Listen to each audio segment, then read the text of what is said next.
Assalamualaikum warahmatullahi wabarakatuh. Perkenalkan, nama saya Maya Sari Harahap, NPM 19070018.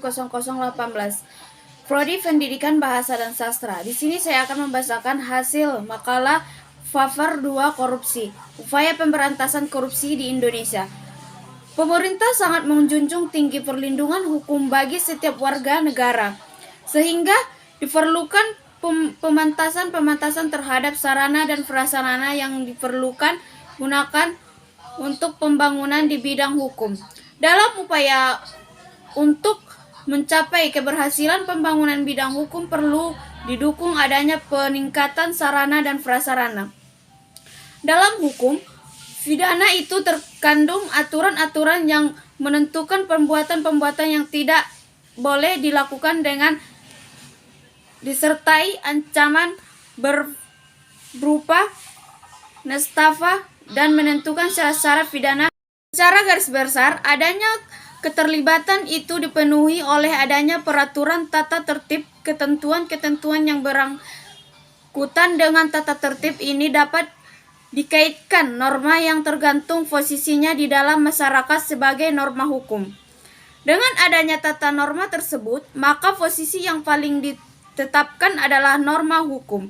Meski norma hukum lain tidak kalah pentingnya prasarana yang kehidupan masyarakat untuk mewujudkan tata tertib sosial. Peraturan-peraturan itu mempunyai saksi hukum yang sifatnya memaksa, artinya bila peraturan itu sampai dengan dilanggar, maka kepada pelanggar dapat dikarenakan hukumannya. Jenis hukum yang akan ditertibkan terhadap si pelanggar akan sangat tergantung pada macamnya. Penyebab terjadinya korupsi di Indonesia menurut Abdul Hamid berdasarkan kajian dan pengalaman setidaknya ada 8 penyebab, yaitu sistem penyelenggaraan negara yang kredilur, 2.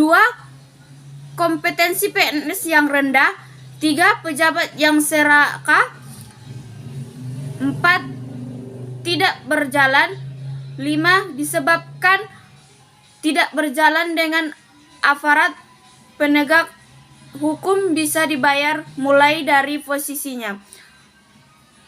Ada keteladanan pemimpin, budaya masyarakat yang kondusif atau KKN.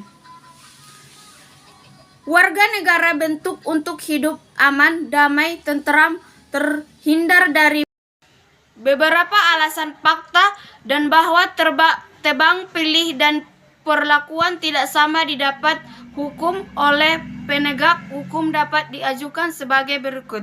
1. Praktek penegakan hukum dalam tebang pilih terhadap terdakwa atau tersangkanya terjadi ketika balik posisi. 2. Tersangkanya atau terhukumnya dalam kejadian sumber uang oleh karena mereka mampu membayar oknum-oknum penegak hukum yang nakal. 3. Perlakuan penegak hukum menjadi tidak setara atau tebang pilih karena sifat dari Undang-Undang KPK yang secara sengaja membuat pengelolaan proses penegak hukum ke dalam 2 kategori. Jadi kesimpulan dari Pfaffer 2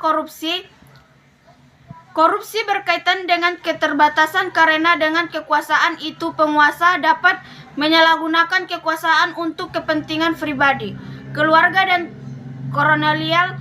Korupsi selalu berkembangnya di sentro publik dengan bukti-bukti yang nyata bahwa dengan kekuasaan itu pejabat publik dapat menetapkan atau menegaskan para pencari keadilan mereka.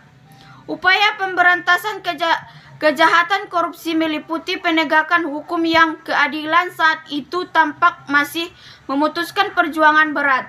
Karena kejahatan korupsi merupakan kejadian luar biasa.